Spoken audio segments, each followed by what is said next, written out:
Hello, and welcome to this educational module on creating a healthy environment. The environment in which you live and learn has an effect on you. While there may be some aspects about it you cannot always control, there are ways to help you avoid certain circumstances.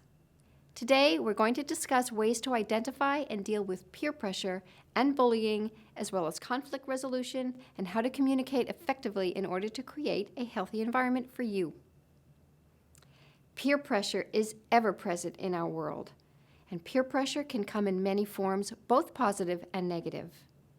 There are some forms of positive peer pressure, like competing with your friends to see who gets the highest grades, or even competing with them to see who has better school attendance.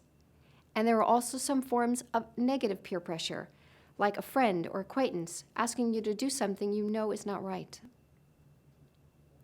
Peer pressure is present in all age groups, and it is something that you will need to know how to deal with throughout your life. There are certain characteristics that can put someone at higher risk for peer pressure. There are personality traits that make an individual more prone to give in to peer pressure, and they include low self-esteem, lack of confidence, uncertainty about one's place within a given peer group, no personal interest exclusive of one's peer group, feeling isolated from peers and or family, poor academic abilities or performance, fear of one's peers, lack of strong ties to friends, or feeling that friends could turn on you, or a close bond with a bully. There are many good ways to deal with peer pressure. The first is to understand what your limits are. You have to ask yourself, what do I stand for? What's my position on certain issues? Developing a strong sense of self is important in your journey through high school, college, and beyond. It takes a great deal of courage to stand up for what you believe in, and don't be afraid to speak up. Others will begin to respect the boundaries you set. Another way to deal with peer pressure is to take a time out and think about what you are being pressured to do. Ask yourself, does this go against my morals and values, or am I doing this just to fit in, or because I want to? These are tough questions to ask yourself, but it's important to understand before you act. You must stop and think about the consequences and weigh your options. So stop, think, and then make a decision. Rehearse your responses of how you would deal with an uncomfortable situation. Feel comfortable with your decision, as only you know the consequences you will have to endure if you give in to peer pressure. Somewhere in the back of your mind, keep reminding yourself that you have a college scholarship and that you are not willing to give up so easily. We will discuss bullying a little later, but sometimes peer pressure is combined with bullying behaviors. Never feel that you have to fit in with a crowd that finds bullying to be their pleasure. Making other people feel bad or afraid of you is not the appropriate way to fit in or gain respect. You never know. Your lead may inspire others to follow. Once you make your decision to set your parameters or not be involved in activities that you do not find acceptable, stick to it. Stay true to yourself, your values, and your morals. But be smart. Avoid taking a self-righteous approach. Being assertive when standing up for what you think is right enough. If you ever feel pressured to do something that you do not feel comfortable doing, you can seek advice from your support system. Go to your parent, guidance counselor, mentor, student advocate, or teacher with whom you feel comfortable. Every adult has experienced peer pressure at one point in their life or another, and they can serve as a good sounding board to help you resolve the pressure you're dealing with. You do not have to go it alone.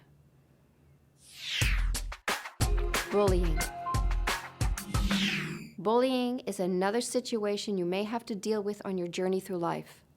There are 4 types of bullying. Physical bullying, which is the most obvious form of bullying. It usually involves one person trying to physically dominate another person. This can be in the form of kicking, punching, or any other physically harmful activities that are used to instill fear in the person being bullied and even possibly coerce them into doing something. 1/4 of students in public schools have been the victim of a violent act that occurred in or around school, and over 70% of middle school students have experienced one or more serious violence incidents. Verbal bullying. This type of bullying usually occurs when one person uses demeaning language to tear down another's self-image, usually through teasing, belittling, and using sarcasm meant to hurt the other person's feelings. Emotional bullying tends to be more subtle than verbal bullying. This type of bullying is designed to get others to ostracize or make the other person feel isolated and maybe even depressed. Then there is cyberbullying, which is when a person uses technology to humiliate and embarrass the other person. Cyberbullying has many venues, from text messaging to using online social networks to post mean comments. Cyberbullying has become more prevalent than ever with the advent of social media and the ability to send mass text messages and even images at the touch of a button. You should be very selective about the information you post online or send via text, because once it is out there in the cyber world, it's out there for good. Bullying is cruel and is usually administered as a tactic by those who prey on the insecurities of others in order to hide their own insecurities. Small acts of bullying can easily escalate into much larger and even violent acts. If you are the victim of any type of bullying and you do not know where to turn, remember that your parent, mentor, guidance counselor, and student advocate are there for you. Here are some tips on how to deal with bullying. Do not be a bully yourself. If you are being bullied, tell your parents or other trusted adults. They can help stop the bullying. If you are bullied at school, tell your teacher, school counselor, or principal. Telling is not tattling. If you witness someone else being bullied, tell an adult. Don't fight back, and don't try to bully those who bully you. Try not to show anger or fear. Students who bully like to see that they could upset you. Calmly tell the student to stop or say nothing and walk away. Use humor if this is easy for you to do. For example, if a student makes fun of your clothing, laugh and say, "Yeah, I think this shirt is kind of funny looking too." Try to avoid situations in which bullying is likely to happen. You might want to avoid areas of school where there are not many students or teachers around. Make sure you aren't alone in the bathroom or locker room. Sit near the front of the bus. And don't bring expensive things or lots of money to school. Sit with a group of friends at lunch. Take a different route through the hallways or walk with friends or a teacher to your classes. Find out if your school has a bullying policy. If they don't, this is a great way to get involved by talking to the adults and school staff in your life about helping to prevent bullying at your school. You can visit www.stopbullyingnow.hrsa.gov for tips on how to approach your school staff about developing a bullying policy. This site also has activities and more tips to help end bullying. Internet safety. We touched on cyberbullying earlier, but let us reiterate the importance of internet safety. The internet is an amazing tool and resource, but you should know how to use it safely. With so many social networking sites and chat rooms, you must be careful with the information you are putting out there. Be sure that you do not include information like your address, phone number, or full name. And be careful about the images you share as well. You never know where it will pop up, and once that image is on the web, it will be in cyberspace forever. You should also minimize chatting with strangers. If you do not know this person from your day-to-day life, you should avoid sharing any information with them. Effective communication. Effective communication should be considered when creating a healthy environment for you. The goal of effective communication is mutual understanding. That means that the communication is a two-way street. There must be a willingness on both sides to share honest information.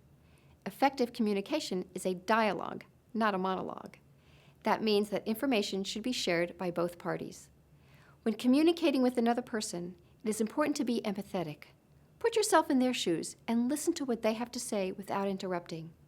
Actively listen to the other person and the message they are delivering. To avoid misunderstandings, summarizing what has been said is a good practice. For instance, if your parent is telling you that they are disappointed that you got a C on your last test, you should summarize what they told you. "So what I'm hearing you say is you are disappointed in the fact I did not get a B on that test," as opposed to saying, "You think I'm a failure because I didn't get a B." When communicating with others, control your emotions. Communication can begin to break down if you involve your emotions. Try to speak in an even tone and be positive. Yelling can lead to withdrawal from the other person, causing greater lack of communication. Be confident when communicating with others. Your message will have a greater impact in its delivery. Effective conflict resolution. Effective communication can lead to effective conflict resolution. If you have a conflict, you should take a moment to do the following. Identify the problem. Agree to a time and place to meet and discuss the issue. Get an adult involved if necessary. Attack the problem, not the person. Listen to what the other person has to say and realize this is not a battle to be won. Put yourself in the other person's shoes and try to understand where they're coming from. Agree to disagree. Compromise, but make sure that you have a workable solution for the compromise. And realize that you are responsible for what you say and do. Understanding how to effectively deal with conflict is an important skill that can be applied to so many aspects of your life. Effective conflict resolution, like effective communication, requires patience and practice to develop. Middle school can be full of hurdles to overcome, and it helps to have the tools necessary to overcome them. By effectively communicating and surrounding yourself with a circle of friends that share your same goals and values, the hurdles will be easier to clear and your environment will be a healthy one in which you can be happy and successful.